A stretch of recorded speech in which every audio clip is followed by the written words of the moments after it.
Floyd Smith's version of beating the 3 p.m. trading deadline turned out to be nothing more than trading dead wood. His biggest deal of the day sends goalie Alan Bester to Detroit for futures.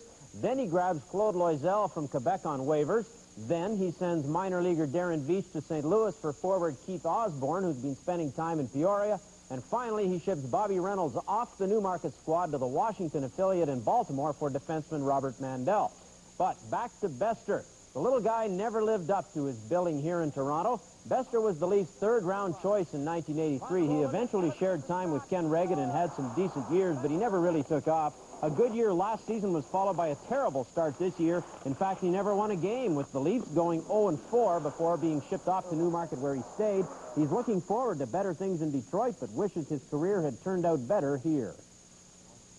Well, I'm disappointed in the fact that I didn't end on a better note. You know, coming in, I did so well when I first stepped in, and then backing up Kenny Reggett for a number of years there, and wasn't able to take over the #1 job like I thought maybe I deserved.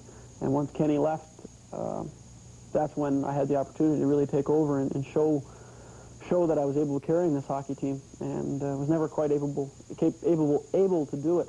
And that was the disappointing part about it. It was an opportunity to give Alan another chance, which I feel very strongly about. If we're not going to use an individual and he has a chance to play in the NHL, when we get what we think is a fair return, we won't hold anybody back.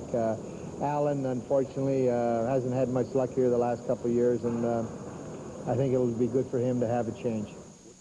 So with Trader Floyd finished for the year, the Leafs will now play out the string. 13 games to go, beginning with tonight's match at the Gardens against Boston. The Vancouver Canucks are in here Thursday. And there was a flurry of trading before the 3 p.m. deadline this afternoon. The biggest deal of the day involved the St. Louis Blues and Vancouver Canucks. The Canucks are getting a bundle in left wingers Sergio Momesso and Jeff Courtnall, along with center Cliff Ronning, defenseman Robert Dirk, and futures. Going the other way are center Dan Quinn and defenseman Garth Butcher. The Canucks are getting some quality, while the Blues are filling their need for a second offensive center to play behind Adam Oates.